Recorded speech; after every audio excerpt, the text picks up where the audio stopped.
Nós vamos abrir a palavra em Romanos capítulo 6. Vamos ler os 2 primeiros versículos de Romanos capítulo 6. Que diremos, pois? Permanecemos no pecado para que seja a graça mais abundante? De modo nenhum. Como viveremos ainda no pecado, nós os que para ele morremos? Amém? Irmãos, é algo muito precioso nós vermos até o capítulo 6 de Romanos a graça do Senhor. Primeiramente mostrando quem é o homem, e quando chega no capítulo 5, o que destaca no capítulo 5 é a graça de Deus. Porque ele começa no capítulo 5 que nós temos paz com Deus, né? Então ele começa a falar da graça regeneradora, da obra que Cristo realizou por cada um de nós, né? E no capítulo 5 eu quero ler um verso. No capítulo 5, o verso 15. Para nós trazer essa realidade da graça do Senhor para as nossas vidas. Todavia não é assim o dom gratuito como a ofensa. Porque se pela ofensa de um só morreram muitos, muito mais a graça de Deus e o dom pela graça de um só homem, Jesus Cristo, foram abundantes sobre muitos. Amém? Então, irmãos, como nós precisamos compreender que nós fomos alvo da graça de Deus, né? E então ele começa o capítulo 6 já com uma pergunta, né? Então, a graça nos alcançou, é tudo pela graça, nós não temos mais o que fazer mais nada. Então, e aí ele começa no capítulo 5 ainda, ele fala que aonde o pecado abundou, a graça superabundou, né? E aí então ele chega aqui, então nós vamos permanecer no pecado para que a graça seja maior. Aí o Espírito Santo no verso 2, impulsionando o coração de Paulo, ele diz assim: de modo nenhum, nós não podemos. Como? Aí ele fala: como viveremos ainda no pecado, nós os que para ele morremos? É uma pergunta e uma resposta muito firme. Como que nós vamos viver no pecado, né? Aqui não está falando que nós não estamos, que nós não estamos isentos de pecar, mas na prática do pecado. Nós não temos mais o direito. Depois que nós recebemos a graça de Deus, a graça do Senhor, a revelação da obra de Cristo, nós não temos mais o direito de viver na prática do pecado. É isso que a palavra chama a atenção. E aí ele vai dar algo muito precioso a partir do verso 3, que nós fomos batizados em Cristo, nós fomos batizados na morte com Ele, nós fomos ressuscitados juntamente com Ele. E no verso 6 vai dizer assim: sabendo isso, que o nosso velho homem foi com Ele crucificado, para que o corpo do pecado seja destruído e não sirvamos mais o pecado. Então até o verso 6, ele está tratando muito claramente da graça, daquilo que Deus fez por nós. Mas a partir do verso 6 ele começa a chamar a atenção para nós, o modo pelo qual nós devemos viver, né? Então no verso 8 ele fala assim, de Romanos 6: ora, se já morremos com Cristo, cremos que também com Ele viveremos. Até o verso 7 nós vamos ver a graça trazendo a nossa velha natureza à morte, mostrando para nós que nós não temos mais uma vida, nós não precisamos mais viver na prática do pecado, porque nós fomos comprados com o sangue de Cristo. Então, a partir do verso 8, ele começa a dizer assim, ora, se já morremos com Cristo, cremos que também com Ele viveremos, né? Então, a partir de então, ele vai começar a chamar a responsabilidade, a palavra vai chamar a responsabilidade nossa, do nosso viver, né? Respondendo o verso 2, como viveremos ainda no pecado, nós os que para ele morremos, né? Não temos mais, então o cristão que recebeu a graça de Deus, a revelação de Deus, não tem mais o direito de viver na prática do pecado, né? Então nós vamos ver com a graça e a misericórdia de Deus, nós vamos ver alguns versículos que vai tratar da nossa, muitas vezes da nossa rebeldia, do nosso como é que nós devemos viver, porque a partir de então nós recebemos a graça de Deus, nós passamos a ser filhos de Deus, né? E a palavra de Deus diz que nós somos filhos amados de Deus, né? É algo muito precioso para nós. Nós estávamos perdidos, mas o Senhor nos encontrou e nos deu e nos transformou em filhos pela obra do seu Filho amado Jesus Cristo. Então nós vamos andar um pouco, irmãos, e ainda dentro desse verso 2 de Romanos, né? Como viveremos ainda no pecado, nós os que para ele morremos? Eu gostaria que nós fosse ver um texto de 1 Pedro,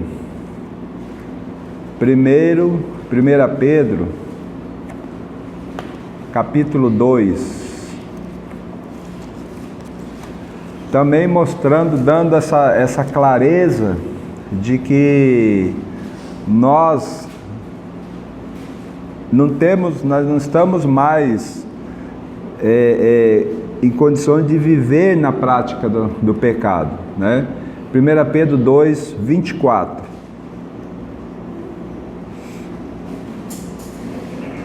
1 Pedro 2, 24 fala assim: carregando ele mesmo em seu corpo sobre o madeiro os nossos pecados, para que nós, mortos para o pecado, vivamos para a justiça.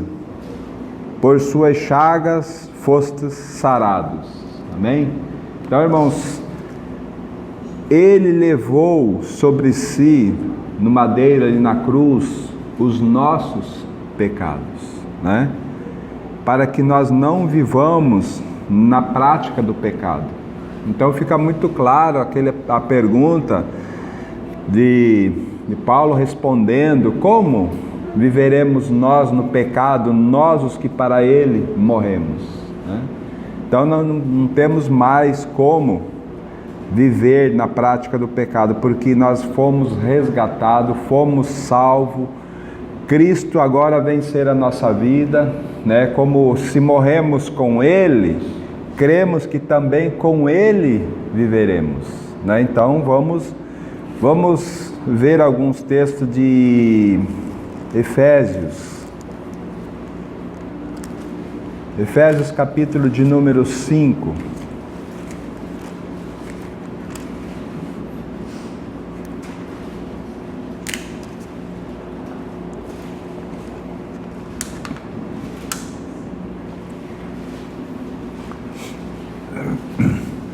Efésios capítulo 5, o verso 1 nos fala assim: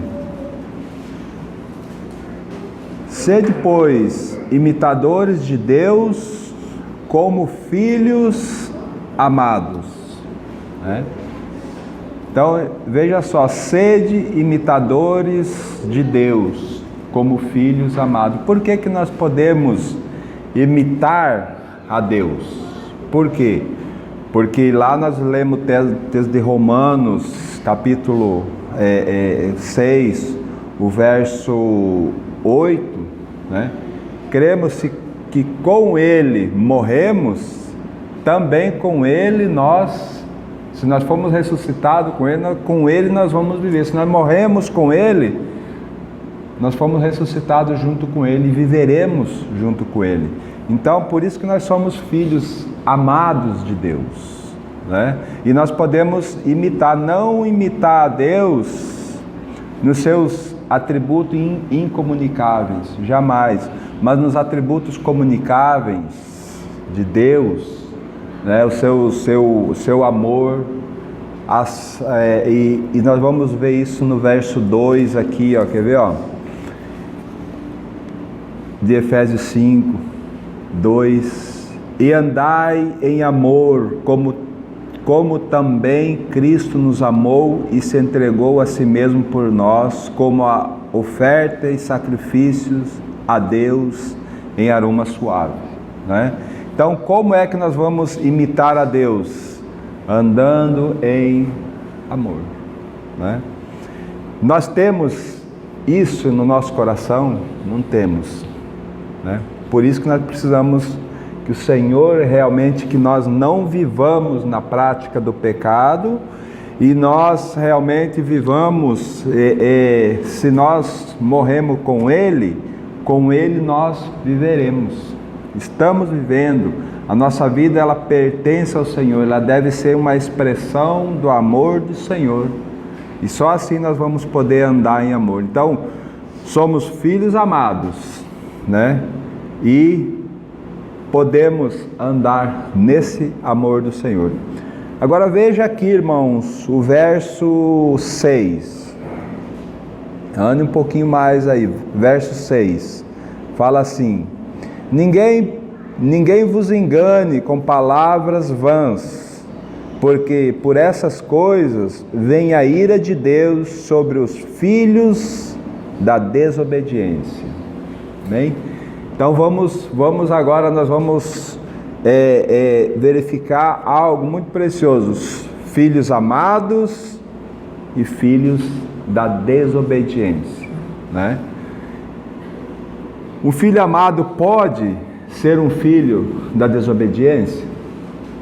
Pode, né? E nós temos muito claro isso na palavra de Deus, em Lucas, quando Jesus profere aquela parábola do filho pródigo. O filho pródigo era um filho amado?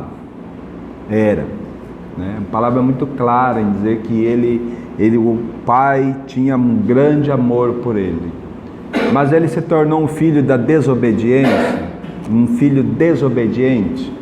Se tornou, né? Se tornou um filho desobediente, porque ele foi satisfazer os desejos da sua carne no mundo, né? Graças ao Senhor que ele caiu em si, em arrependimento, e percebeu que na casa do pai dele tinha amor suficiente, né? Então ele retorna, e nós precisamos ter muito cuidado, irmãos. Somos filhos e somos amados, mas nós podemos nos tornar desobedientes, né? E aí a palavra de Deus: por isso vem a ira de Deus sobre os filhos. Por que a ira de Deus? Porque Deus ele vai disciplinar os seus filhos. Por que ele vai disciplinar os seus filhos? Porque ele ama, né? O amor de Deus, né? Então, aqui no verso 3, então nós vamos ver uma série de situações aqui em que nós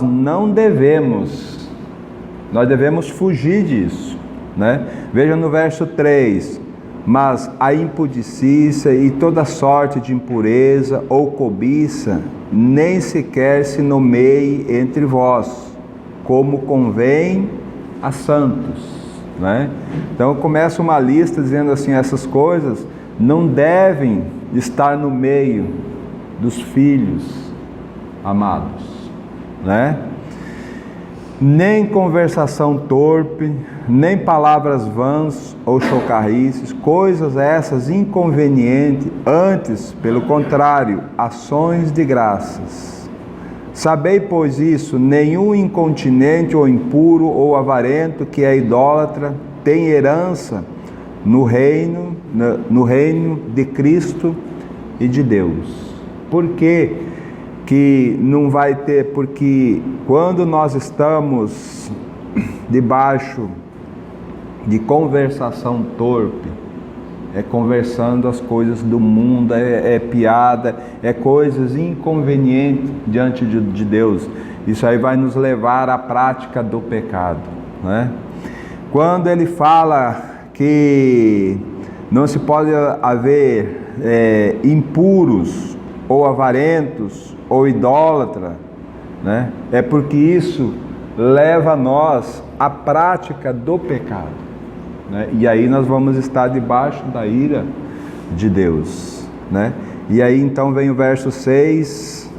Agora veja o verso de número 11, aí mesmo de Efésios.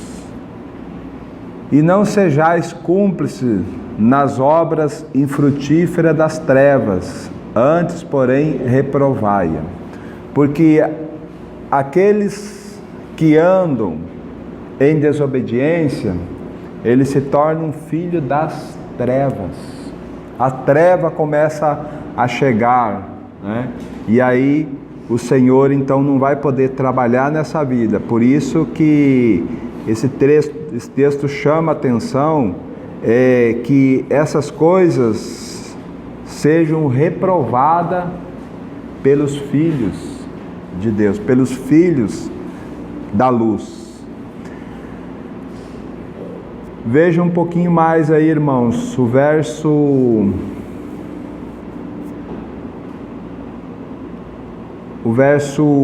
15. Portanto, vede prudentemente como andais, não como nércio, e sim como a sábios. Então a palavra sempre vai trazer esse cuidado, vai chamar a atenção nossa, né? Para que nós possamos não ser nércio. Nós devemos andar como filhos prudentes, como filhos da luz, para que as trevas não nos alcancem, né? E nós podemos voltar à prática do pecado, né? Então isso é terrível.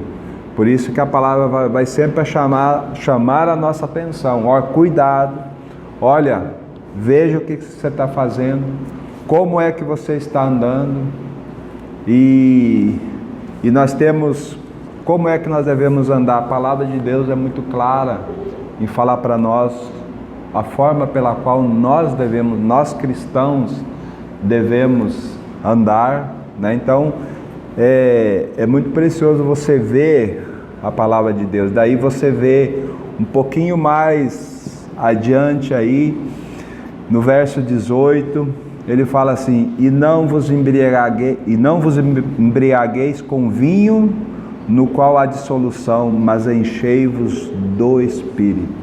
Não vos embriagueis com vinho. Aqui o vinho representa os prazeres desse mundo, a mistura com esse mundo, a alegria desse mundo, né? Alegria entre aspas, que é uma falsa alegria, né?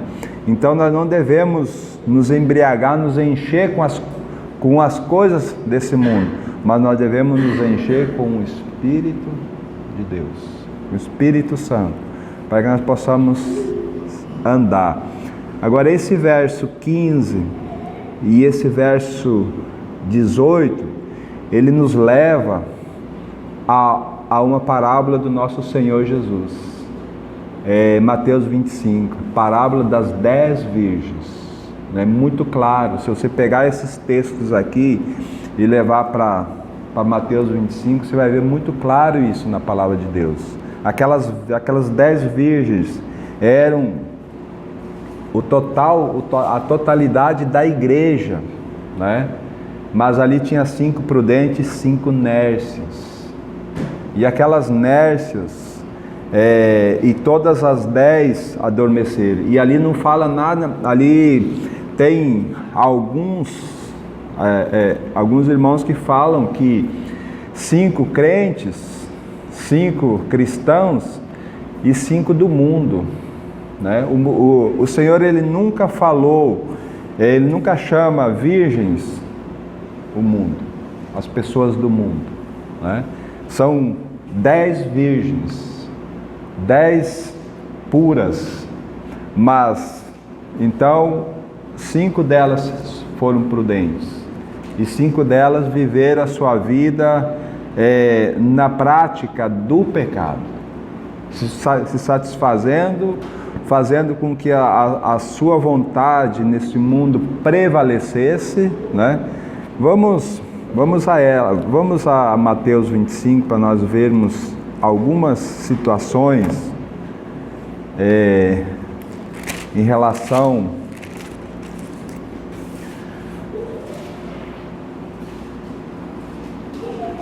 Mateus 25 a partir do verso 1. A palavra nos fala assim: então o reino dos céus será semelhante a 10 virgens que, tomando as suas lâmpadas, saíram a encontrar-se com o noivo. Lâmpadas, aqui o Espírito. Então elas tiveram, elas estavam com as suas lâmpadas acesas, né? Por quê? Porque o Espírito foi regenerado. Saíram a encontrar-se com o noivo. 5 dentre elas eram nércias e 5 prudentes. As nércias, ao tomarem as suas lâmpadas, não levaram azeite consigo. No entanto, as prudentes, além das lâmpadas, levaram azeite nas vasilhas. E tardando o noivo, foram todas tomadas de sono e adormeceram. Mas à meia-noite ouviu-se um grito: eis o noivo, sai ao seu encontro. Então se levantaram todas aquelas virgens e prepararam as suas lâmpadas. E as nércias disseram às prudentes: dá-nos do vosso azeite, porque as nossas vasilhas estão se apagando.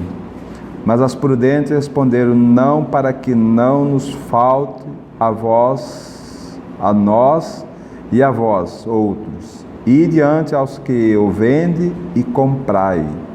E saindo elas para comprar, chegou o noivo, e as que estavam apercebidas entraram com ele para as bodas, e fechou-se a porta. Amém? Vamos analisar algo. Então o Espírito, elas estavam, todas as 10, tinham as suas lâmpadas acesas, mas aquelas prudentes, elas, além das lâmpadas, elas tinham azeite, o combustível para que a lâmpada continuasse acesa, né? Então, para que continuasse. E aquelas nércias, elas só tinham, as lâmpadas delas estavam se apagando, porque estava faltando o azeite. O azeite na Bíblia, ela sempre vai referir-se ao Espírito Santo, né? Então aquelas prudentes, elas estavam com as suas vasilhas, estavam com a sua alma cheia do Espírito. Elas tinham o Espírito nas suas vasilhas. Agora as prudentes, as insensatas, as nércias, elas não tinham o seu, por quê? Porque elas viveram aqui durante o seu tempo de peregrinação nessa terra.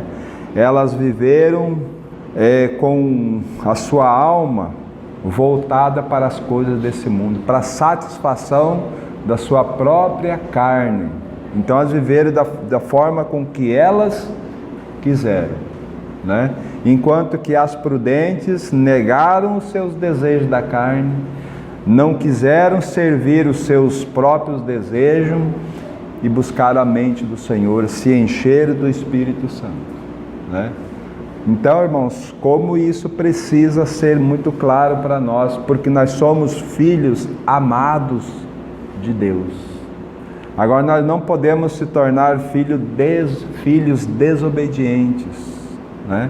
Para que então, quando nós começamos a ser desobedientes, nós podemos começar a entristecer o Espírito Santo, né?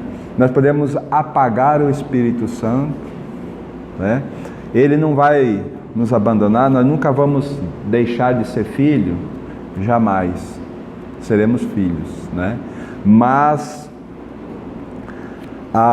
o reino milenar, o reino de Deus, estará comprometido para aqueles que levam a sua vida sem encher a sua alma, o seu corpo, com a sua mente, com o Espírito Santo. Por isso que o texto de Efésios 5,18 é muito claro que nós não devemos nos embriagar com vinho no qual há dissolução, no qual há contendas, mas nós devemos encher do Espírito, né? Viver da forma adequada para que o Espírito realmente possa nos conduzir segundo o querer do Senhor e segundo a vontade do Senhor para nós.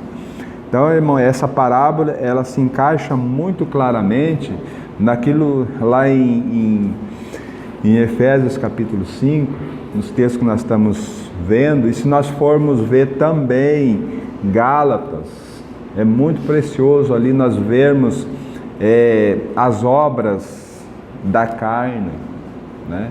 A gente vê ali no capítulo 5, você vê as obras da carne, aí você vê os frutos do Espírito, né? Obra é aquilo que nós fazemos, e fruto é aquilo que nós produzimos através do Espírito Santo, né? Porque os dons de Deus nós não temos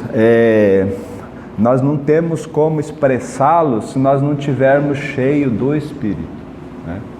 Nós devemos andar em amor, nós devemos andar em bondade, mas isso tudo nós só vamos conseguir fazer se Cristo realmente for a nossa vida, né? Então, a partir de nós colocando todos esses textos, tudo isso para os nossos corações, nós precisamos avaliar a nossa vida diante do Senhor, para ver, Senhor, como eu tenho vivido, né? Isso só eu posso responder para o Senhor e cada um de nós, né? O que nós estamos fazendo?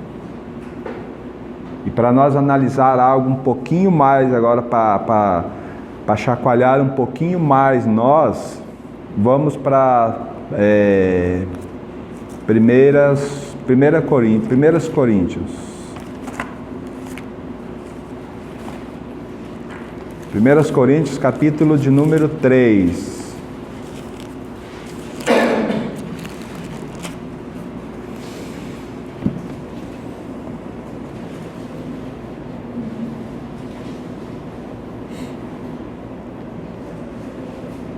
Vamos ler a partir do verso 10.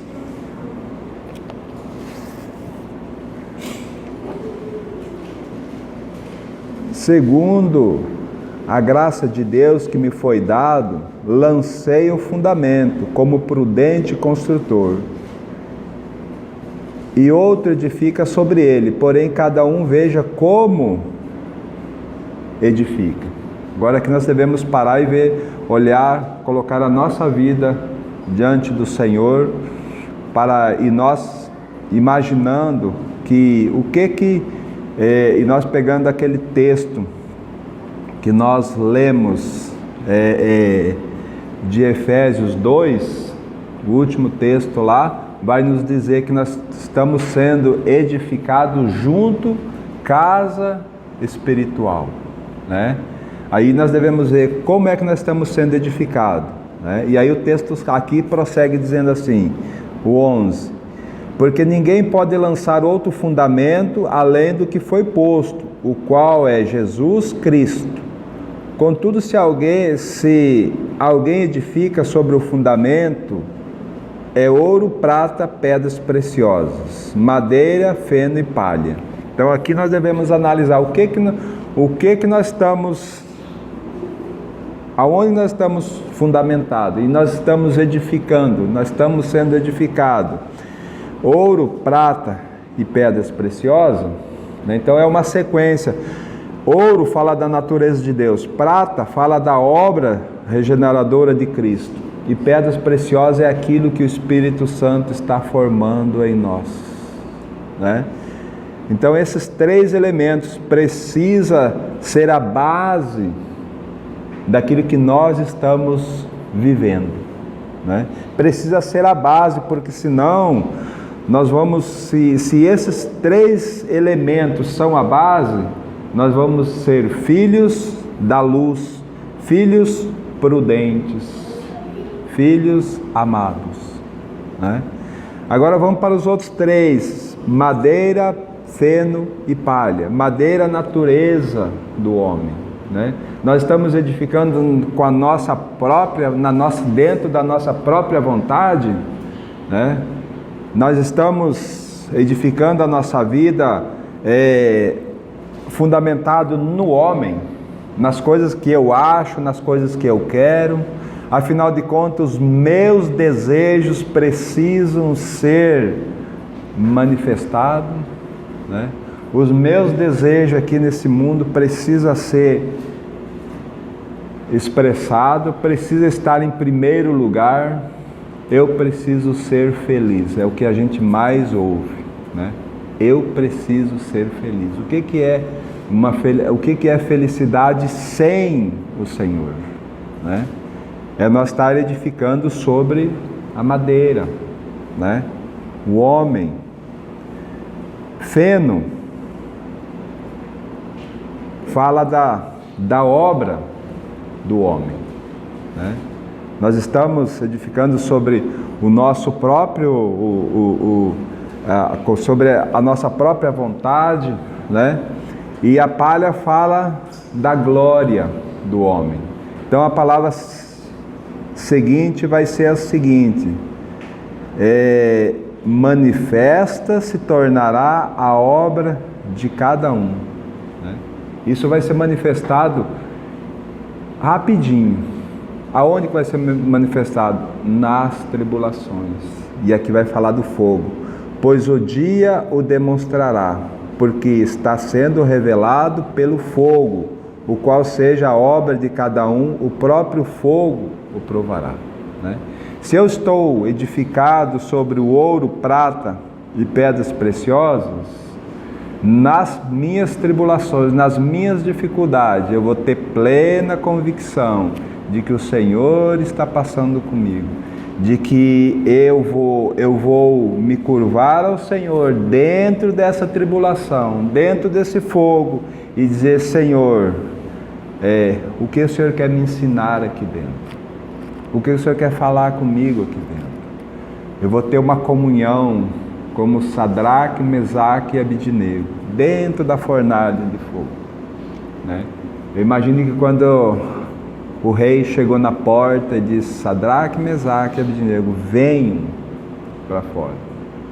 Eles estavam tão tranquilos lá, né? Porque o quarto homem ali era Jesus, que estava passando com eles no meio do fogo. Então eles tinham uma comunhão ali dentro, né? Então, quando nós somos fundamentados nesses três elementos, né?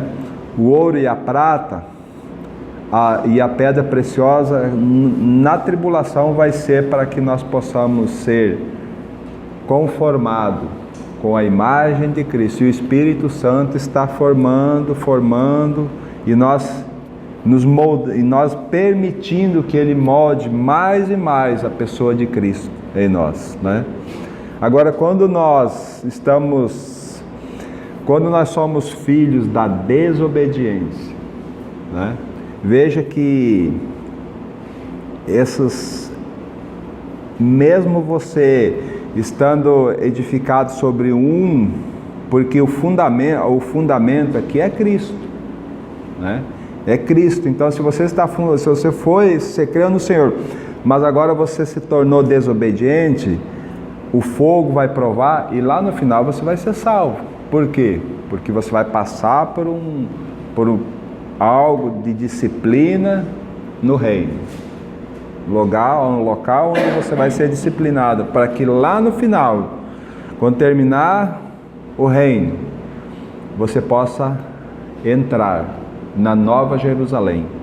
Lembre-se que na Nova Jerusalém não entrará nada impuro, né? Então nós vamos ter aí, somos filhos desobedientes, não enchemos as nossas vasilhas com azeite, com o Espírito Santo, a nossa vida foi pautada no nosso próprio desejo. O que vai acontecer na volta do Senhor? Nós vamos ficar pelo lado de fora. As 5 virgens prudentes entraram, enquanto as outras foram encher suas vasilhas, a porta se fechou. E a Bíblia não fala, mas eu penso que elas voltaram,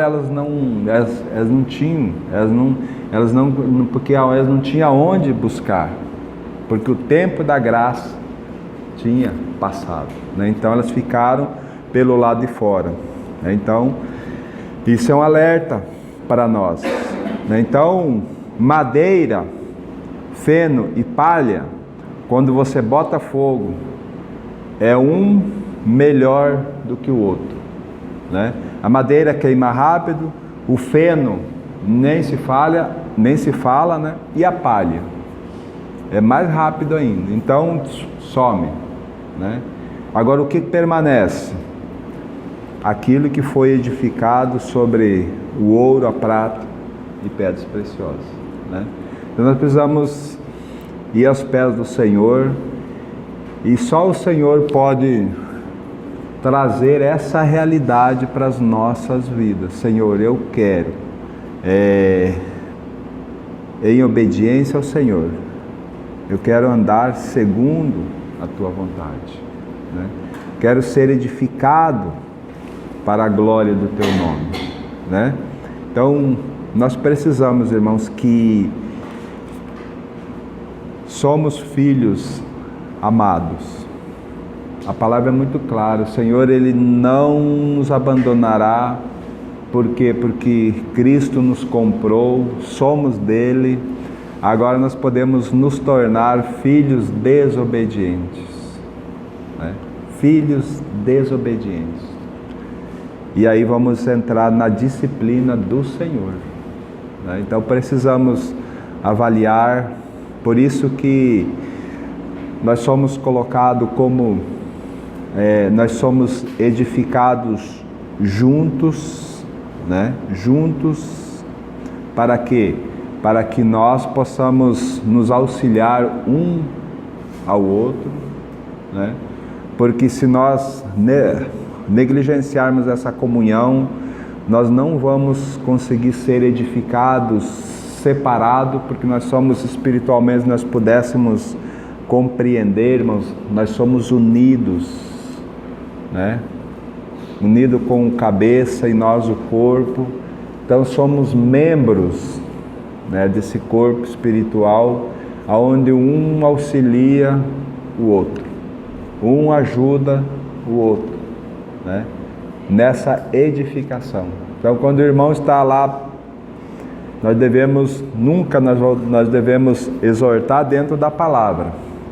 Irmão, olha o que a palavra de Deus diz. Se você for como Mateus capítulo 7, verso 46, o Senhor mesmo dizendo ali, o homem prudente que vai edificar uma casa, ele vai cavar, ele vai lançar o seu alicerce na rocha.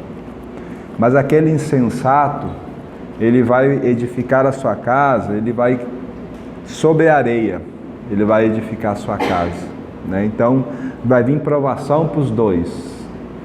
Então quando nós tivermos que exortar alguém que está em desacordo, desobediente, nós devemos trazer a palavra, muito firme a palavra.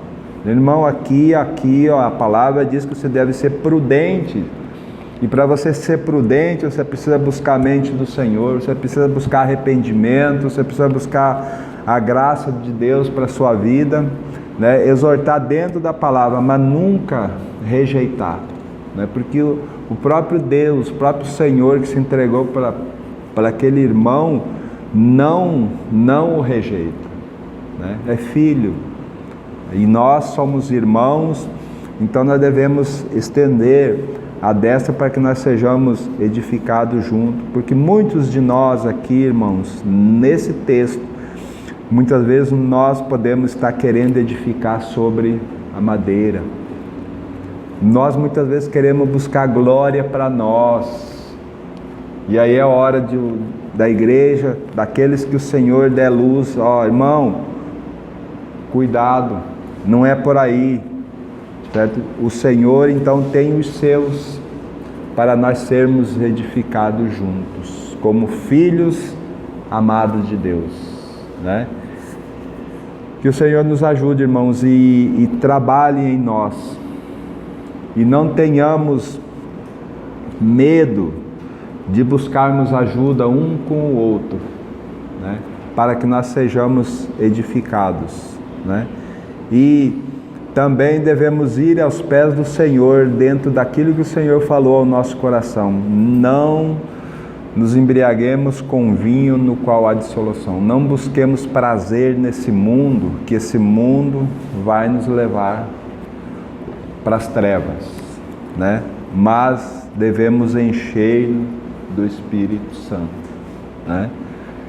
Que o Senhor nos ajude, irmãos. O Senhor trabalhe em nossos corações e nos conquiste de uma vez por todas, para a glória do nome do Senhor. Então, irmãos, vendo isso, nós não... Como que nós vamos viver ainda no pecado? Nós, os que para ele, para o pecado, morremos, né? Não tem como, né? Só se nós realmente dizer, Senhor, eu não quero saber, eu quero pecar. A exortação da palavra de Deus é sempre essa, ó, não ande dessa forma, não seja imprudente, seja prudente, não seja insensato, né? Não seja louco. Muitas vezes a palavra de Deus, ó, o louco, né? Por quê? Porque se você for uma pessoa imprudente, as trevas vão te alcançar. O Senhor nos ajude, irmãos. Amém?